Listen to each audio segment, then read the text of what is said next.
hello po sa lahat, no. Welcome po sa ating channel, no. So ngayong araw po, nandito na po tayo ngayon sa bahay ni Anthony Jan, no. Update po natin siya, no. Dahil meron po kaming good news sa kanya, no. Dahil po meron na pong sumagot sa laboratory niya at sa biopsy niya, no. Salamat po tayo sa ating mabutihing sponsor na si Ate Nansil. Maraming salamat si Ate Nansil. Napakabuting tao mo po para po sa mga mahirap na nangangailangan po ng tulong. Marami po salamat sa iyo at God bless po sa inyo, Ate Nansil.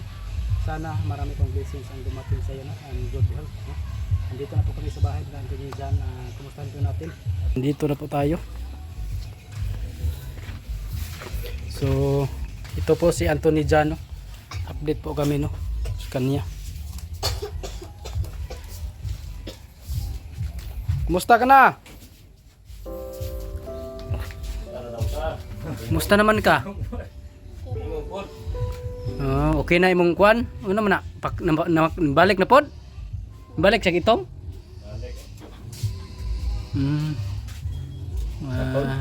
Maor na ni balik sa tiil nimo. So ito po yun, no? Mukhang babalik po ang kanyang sakit po pag hindi po na di mapahiran og ointment. Gipahiran man kaniron. Minti na siya pahid.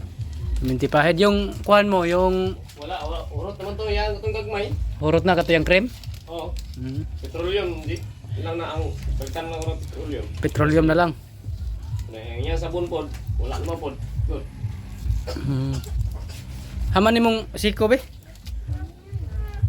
So ito po yung kuha niya sa siko. Sa mo liog, sa liig mo wala na. Sa lubot nimo meron pa? Napasa lubot. Sa ote nimo wala nabawa na. Wala na. So sa may-ari po niya meron po pero ngayon wala na po dahil po sa mga ang sa ukin niya. nakuha na dahil sa mga cream na pinapampunas, pero medyo may pagkamahalan po yung cream, no, pero epektibo po yung mga cream na ginagamit niya. So ito na po yung update sa kanya, no. Eskwela ka? Domingo meron ugma eskwela ka? Ayaw na lang pag eskwela ugma. Ayaw pag eskwela ugma. Tuhod nimo, asa man si tuhod nimo. So ito po yung sa tuhod niya. Diri sa ka, kuya. So pumunta kami dito, kuya, dahil may dala kaming good news, no? May nagsagot na po sa kanyang laboratory at biopsy, no? Sa may masulti nimo, anong masabi mo? Ako kanang kong pasalamat sa mga nag-sponsor, no. Patabangan ni ako anak kay tingluya gi kay kahimtang Kawawa po ang kanyang sitwasyon at pag bumalik yan hindi po pag-aral.